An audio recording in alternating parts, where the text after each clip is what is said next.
மதிப்புரிய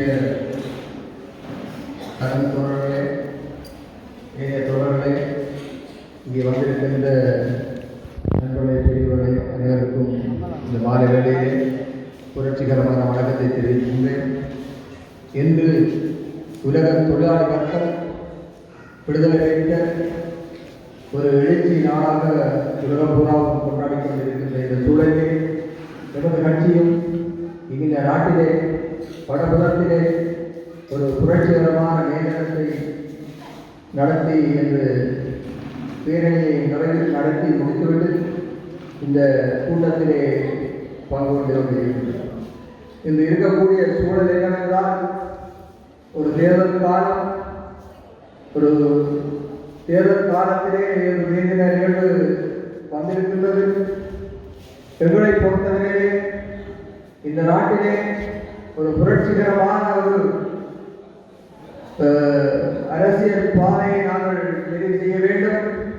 அந்த புரட்சிகரமான பாதையின் மூலமாக உழைக்கும் மக்களுடைய, அநீதிகளை மறக்கப்பட்ட மக்களுடைய இனங்களுடைய ஐக்கியத்தை ஒற்றுமையை வெளிப்படுத்தக்கூடிய வகையிலே ஒரு புரட்சிகரமான ஒரு அரசியல் பாதையை நாங்கள் முன்னெடுக்க வேண்டிய நிலைமை என்று இருக்கிறது. எனவேதான் எங்களுடைய கட்சி ஒவ்வொரு வருடமும்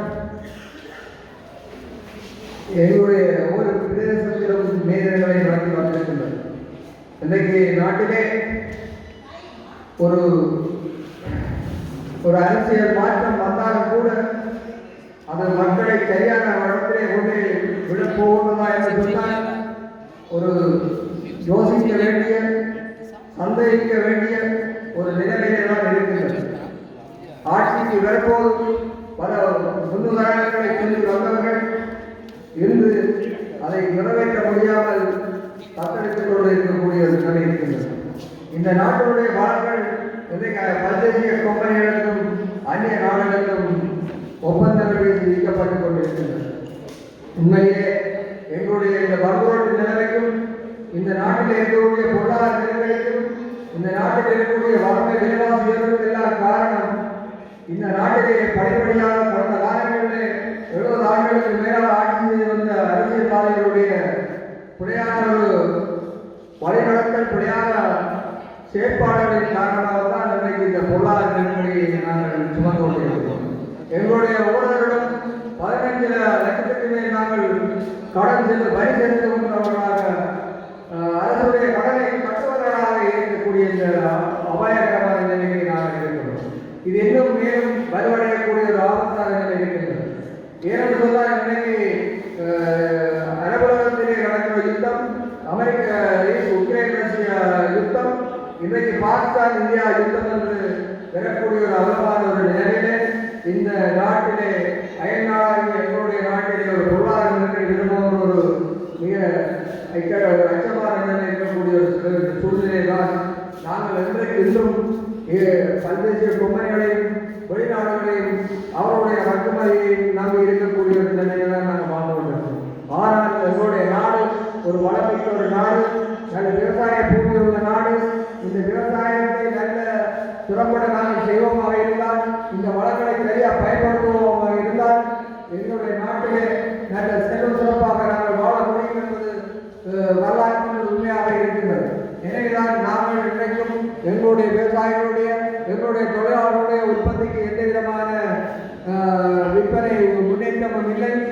ஆனால் பல்தேசிய கம்பெனிகளுக்கும் வெளிநாட்டு நிறுவனங்களுக்கும் தான் என்று இந்த நாட்டில் உள்ள வருமானங்கள் சென்று கொண்டிருக்கின்றது. இதால் எங்களுடைய மக்கள் வறுமையிலும் ஏழ்மையிலும் வாழக்கூடிய மிக ஆபத்தான நிலையிலே இருக்கிறார்கள். எனவேதான் தயவுசெய்து நண்பர்களே, தோழர்களே, நாங்கள் இன்னும் அணிதிரள வேண்டியவர்களாகவும், இன்னும் ஐக்கியப்பட வேண்டியவர்களாகவும், இன்னும் தேசிய சக்திகளோடு ஐக்கியப்பட வேண்டியவர்களாகவும் இந்த நாட்டிலே ஒரு சுபிட்சமான ஒரு அரசியல் பாதையை, ஸ்திர தன்மையை, மக்கள் ஆட்சியை நாங்கள் விரிவுபடுத்த வேண்டிய தேவை எங்களுக்கு இருக்கின்றது. இன்றைக்கு கச்சேரிக்கு பறிபோகக்கூடிய ஒரு அபாய நிலை இருக்கின்றது. இந்த கடல் வளங்கள் சூறையாடப்பட்டுக் கொண்டிருக்கின்றன.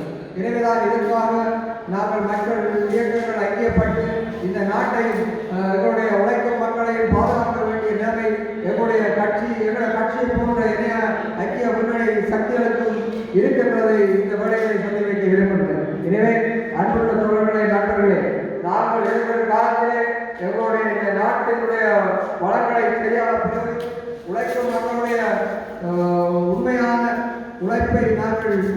அவர்களுடைய வாழ்வை மேம்படுத்துவதற்கு எங்களுடைய கட்சியும் ஏனைய நட்பு சக்திகள் நான் இணைந்து பாடுபடுவோம் என்று கேட்டு என்னுடைய தலைமுறை நிறைவு செய்கிறேன்.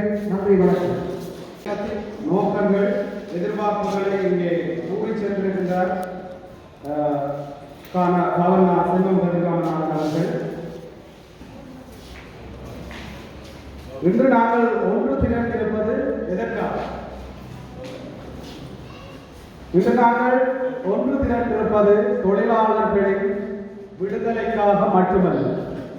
ஏனென்றால் தொழில் இல்லாதோர் தான் இன்றைக்கு அதிகமாக இருக்கிறார்கள். இந்த நாட்டிலே தொழில் இல்லாதோருடைய எண்ணிக்கை வந்து அந்த இளைஞர்களுடைய எண்ணிக்கை வந்து அதிகமாக இருக்கிறது. அவர்களின் தொழில் தேடுவதாகத்தான் இன்று இருந்து கொண்டிருக்கிறது. நாங்கள் தொழிலாளர்களுக்காக மட்டுமல்ல, அந்த தொழில் தேடும் தொழில் அற்றவர்களுக்காகவும் இன்று நாங்கள் ஒன்று திரண்டிருக்கிறோம். உலக தொழிலாளர்களை ஒன்று திரளுங்கள் என்று மார்க்ஸ் அவர்கள் குறிப்பிட்டிருந்தார். ஆனால் இன்றைக்கு நாங்கள் வாட்ஸ்அப் குரூப்பிலையும் டிக்டாக் லைவ்லையும் தான் நாங்கள் ஒன்று திரளக்கூடிய ஒரு துர்பாக்கிய நிலையில வந்து நாங்கள் இருக்கின்ற இந்த சூழல்ல இவ்வளவு பேர் இன்றைக்கு நாங்கள் ஒன்று திரண்டு இந்த பேரணியை வெற்றிகரமாக நிறைவேற்றியிருக்கிறோம் என்றது உண்மையிலே ஒரு பெரிய விஷயம். இன்றைக்கு இளைஞர்களின் நிலையை பற்றி நாம் கொஞ்சம் சொல்லலாம். யோசித்து பார்க்கலாம், அவங்களோட சேர்ந்து நாங்கள் யோசித்து பார்க்கலாம். இன்றைக்கு செல்ஃபி எடுக்கிறது தான் தனக்குரிய அடையாளம், அதுதான் என்னுடைய ஸ்டேட்டஸ். அதாவது செல்ஃபி எடுத்து ஒரு வாட்ஸ்அப்ல ஸ்டேட்டஸ் போடுறதுதான் என்னுடைய அடையாளம் என்றுதான் இளைஞர்கள் பலர் இருக்கின்றார்கள். அந்த நிலையை நாங்கள் போக்க வேண்டும். ஏனென்றால் இந்திய இளைஞர்கள் எதிர்காலத்தை உருவாக்குவார்கள் என்று கூறப்பட்டிருக்கிறது. ஆனால் இந்த இளைஞர்கள் வெறும் இன்ஸ்டாகிராமில் இன்ஸ்டாகிராம் மட்டும்தான் உருவாகி கொண்டிருக்கிறது. அதுக்கான நிலைமை என்னன்றதை நாங்கள் உணர வேண்டும். முக்கியமாக இளைஞர்களுக்கு இந்த மேலிடத்தை முன்னெடுக்கிறதிலையும் தொழிலாளர்களால் நாங்கள் ஒன்று திரள்வதிலையும் இந்த அடக்குமுறைகளை வந்து கேள்வி கேட்கிறதுக்கும் நாங்கள் இளைஞர்கள் எப்பவுமே தயாராக இருக்க வேண்டும். இதனைத் தொடர்ந்து இங்கே முக்கியமான கோரிக்கை ஒன்று விடப்பட்டிருக்கிறது. இப்பொழுது பேச்சுக்களில் நேரத்தை கவனத்தில் கொள்ள வேண்டும் என்று. அதற்கமைய ஒருவருக்கு 7 நிமிடங்கள் வரை நேரம் ஒதுக்கப்பட்டுள்ளது. எனவே இப்பொழுது உரைகளில் நேரத்தை கவனித்து, ஏனென்றால் தூரத்துக்கு செல்ல வேண்டிய பலர் வந்திருக்கிறார்கள், பல வேலைகளை மத்தியில் இருக்கிறார்கள்.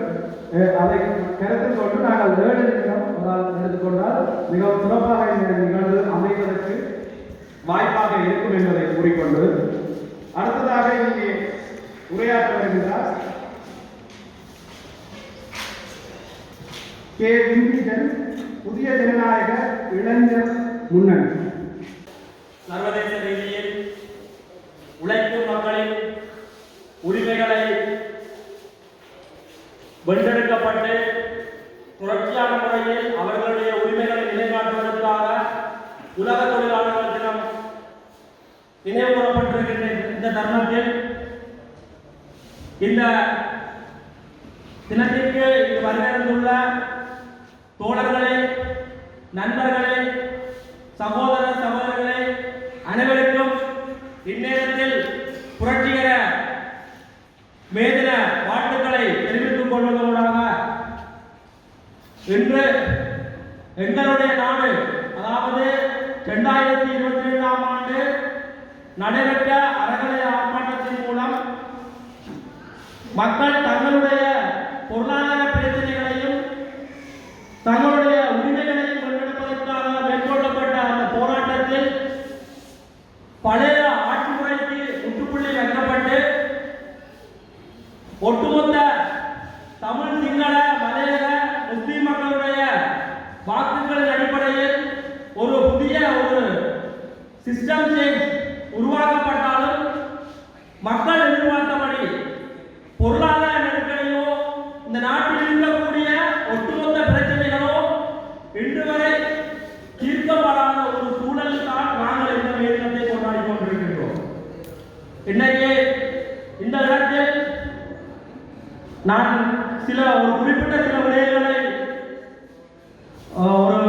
என்னுடைய கருத்தாக, உங்களுடைய கட்சியினுடைய கருத்தாக முன்வைத்து செல்லலாம் நினைக்கின்றேன். அதாவது 159 ஆசனங்களை பெற்று தேசிய மக்கள் சக்தியாக இந்த நாட்டில் கொடிகட்டி ஆட்சியை செலுத்திக் கொண்டிருக்கின்ற இந்த அனுர அரசாங்கத்தினுடைய கவர்ச்சிகர முகமூடிக்குள் ஒளிந்திருக்கின்ற விஷயம் என்ன என்பதை சில விடயங்களினூடாக சுட்டிக்காட்டலாம் நினைக்கின்றேன்.